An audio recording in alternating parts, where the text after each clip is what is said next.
Hello you guys, and welcome back to my channel. I am so sorry that it has been a hot minute. Thank you. I am going to tell you guys a story because I haven't done a story time in a while.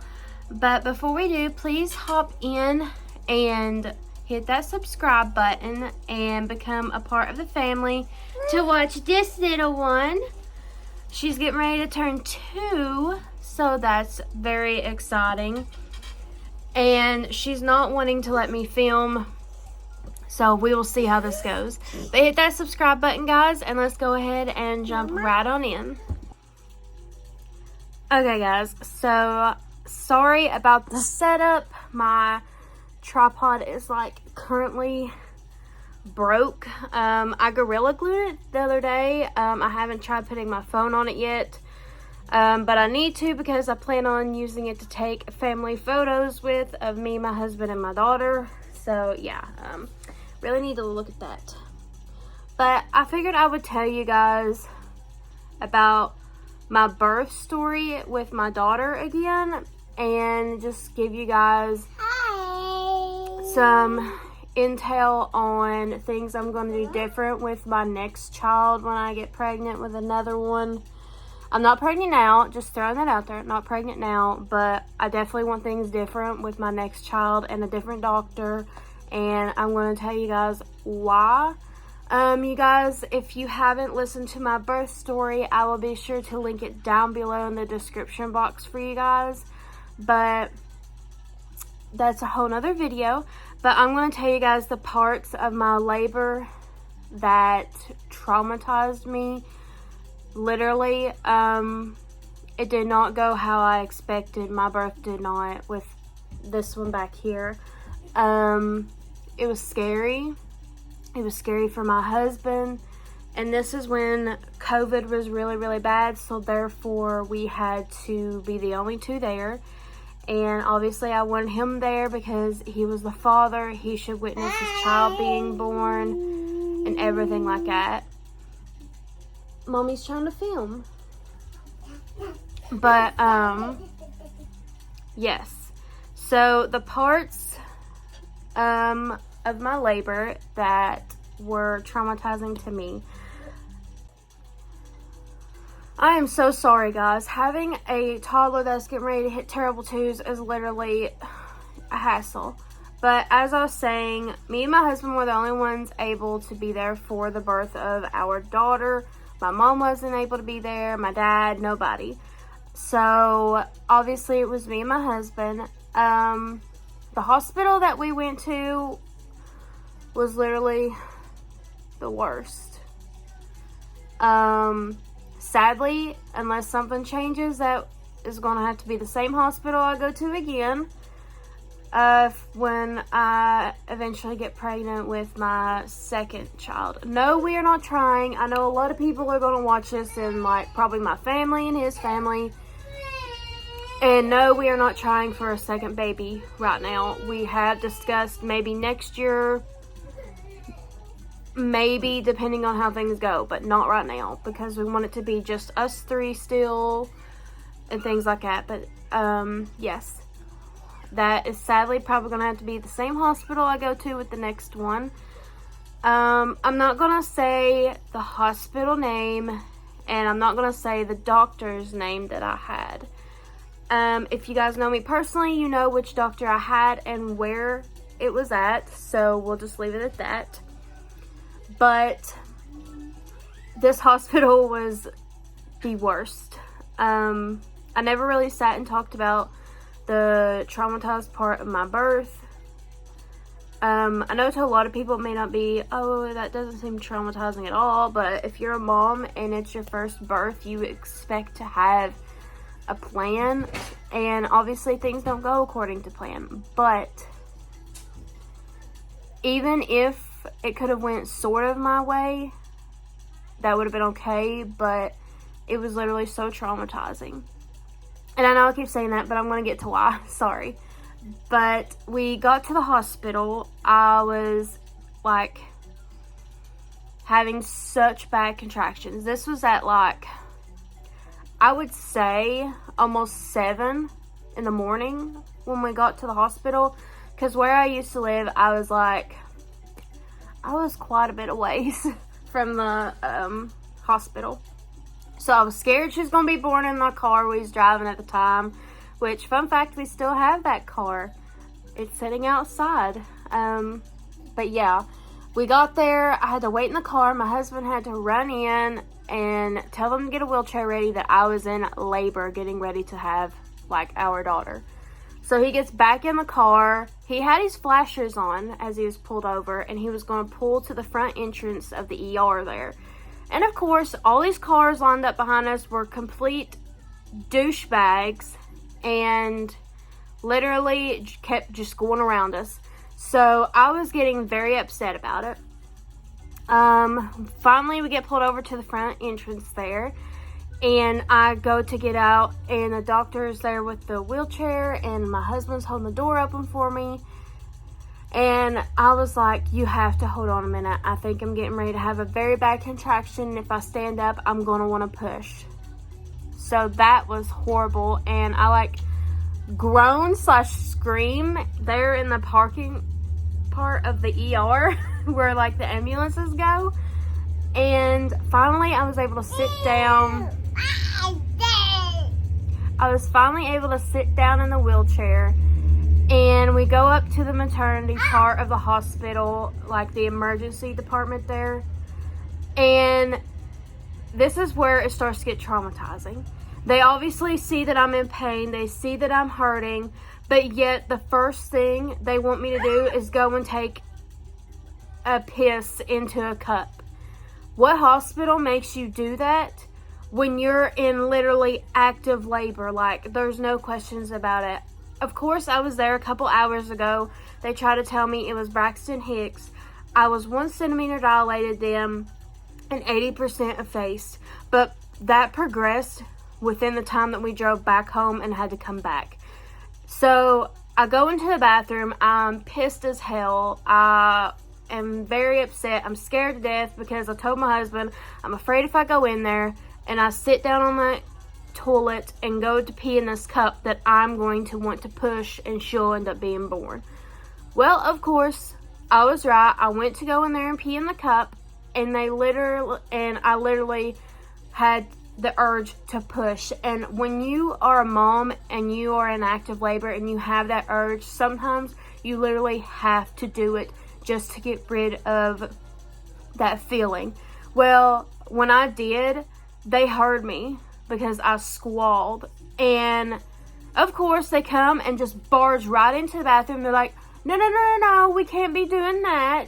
And when I stand up, sorry if this is TMI, but it's part of a birth story. When I stood up, I had blood, like a little bit of blood going down my legs. So I'm scared half to death. I didn't know it. And then they have me come out. They finally wasn't worried about the pee in the cup. And they're like, she may have ruptured and all this and that. And here, I'm in labor. I'm scared to death. My husband's scared to death.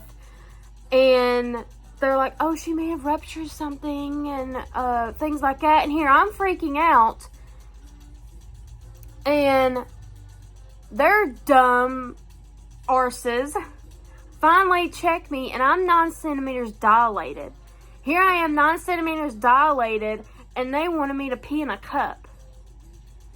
And obviously, 9 centimeters dilated, it's too late for any pain meds. It's too late for any kind of epidural, things like that. So that's scary. I had no choice to do this completely naturally, and this being my first child. So we get to the delivery room, and they're setting things up. Everybody's just going wild beside of me. And if things went the way I wanted them to, I wanted my husband to have somebody video my birth for me. I wanted to see my daughter being born. I wanted to hear my daughter's first cry. I wanted to see him cut the cord. I'm about ready to cry just thinking about it because I didn't get to see my husband cut my daughter's cord. That's sorry. It's just that makes me upset so badly because I didn't even get pictures. I didn't get pictures of him cutting the cord. I didn't get videos of him cutting the cord. I didn't get nothing. And sure, I may have been out of it when I had her, but that is something that I wanted to see. I wanted to see him cut his daughter's cord. I wanted to have pictures. I wanted to hear her first cry better. Because even though I wasn't on... Sorry, guys. Because even though I wasn't on any medications or anything, I barely remember hearing her cry. And it breaks my heart because pain literally puts you through so much. But as I was saying, I didn't get to do any of that. I didn't get to hear my daughter cry, really. Have a video to look back on it, or pictures, or anything. But we were in the delivery room, as I was saying. My husband was up by me. Everybody was just scurrying left and right. We was waiting on my OB to come, which, honestly, he wasn't the best. I will say that it was a he. I really did not like him. Definitely not choosing him for my next child. For sure. But be careful. Be careful. But, yes. Everybody was scurrying. We was waiting on the doctor. I had to push, I think it was once or twice, waiting on him because I had that urge, and I was just like, dude, I really have to push. Can I please push? And they told me okay, and finally the doctor gets in there, and I guess my water had broke halfway in the car. I know that sounds weird. Usually your water breaks all the way, but it broke a little bit in the car, or leaked a little bit in the car, and then he ends up breaking the rest because I felt a big whoosh of water. Well, it's not water, it's amniotic fluid, because that's what your baby's inside of. And once he done that, that's when I pushed. That's when I had, like, you're in the way, honey. Now sit. She has been all over the place. Terrible Twos is literally hitting hard already. But, yes. Once he busted my water with their hook that they use, it was on like Donkey Kong. I was holding my husband's hand, and I would push twice, and I told him I couldn't do this. And there was a nurse that had the rudest comment to say that, oh, well, you have no choice now. And that's just not something that you say to somebody that's getting ready to have a baby and is in pain and just upset. She could have handled that way differently than she did. But she rudely said, oh, well, you have no choice now. And to me, that's just straight up rude. That is not something that a mom should have to experience during her labor. Of course, labor's not easy, but a mother shouldn't have to hear that in the background. And I clearly remember that plain as day. So,